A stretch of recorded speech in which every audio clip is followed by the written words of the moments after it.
सांसद चंद्रशेखर आजाद ने 11 फरवरी को देश की राजधानी दिल्ली के जंतर मंतर से दहाड़ते हुए सभी पार्टियों के राष्ट्रीय अध्यक्षों को यूजीसी के नए एक्टिविटी रेगुलेशंस पर डिबेट करने का चैलेंज दे दिया है।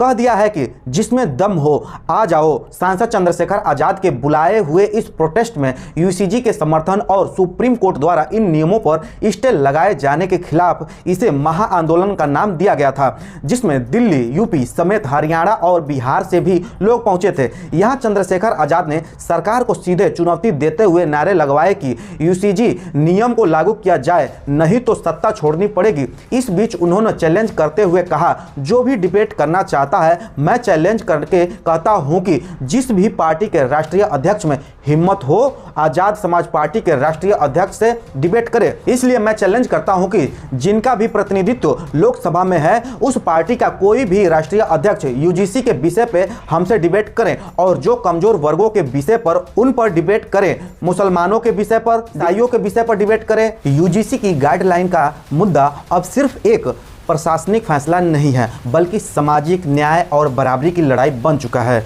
सवाल यह है कि उच्च शिक्षा संस्थानों में पढ़ने वाले एससी, एसटी, ओबीसी और वंचित वर्ग के छात्रों को क्या सचमुच में सुरक्षित? और दरअसल कई छात्र लगातार यह आरोप लगा रहे हैं कि इंटरव्यू हो, इंटरनल मार्किंग हो, रिसर्च गाइडलाइन हो या फिर प्रमोशन जैसी प्रक्रिया हो, इन सभी चीज़ों में उनके साथ भेदभाव जरूर होता है। अक्सर कागजों में साबित कर पाना बेहद मुश्किल हो जाता है। ऐसे में यूसीजी की एंट्री निगरानी तंत्र और जवाबदेही तय करने की बात करती है। ऐसे में आपको बता दें कि यही कारण है कि देश के अलग अलग हिस्सों में अब प्रदर्शन हो रहे हैं। लगातार उत्तर प्रदेश, बिहार तो कहीं दिल्ली, हर जगह से प्रदर्शन की खबरें सामने आ रही है, क्योंकि छात्रों और सामाजिक संगठनों का यह मानना है कि अगर शिक्षा में बराबरी नहीं दी गई तो नौकरी और प्रतिनिधित्व की लड़ाई अधूरी रह जाएगी। ऐसे में मजदूरी और कुछ लोग इसे राजनीतिक मुद्दा बताने लगे हैं, लेकिन मूल सवाल संविधान के उस वादे का है जिसमें समान अवसर और गरिमा की गारंटी दी गई है। ऐसे में लोकतंत्र में शांतिपूर्ण लोकतंत्र और अपनी बात रखना अधिकार होता है, और शिक्षा व्यवस्था की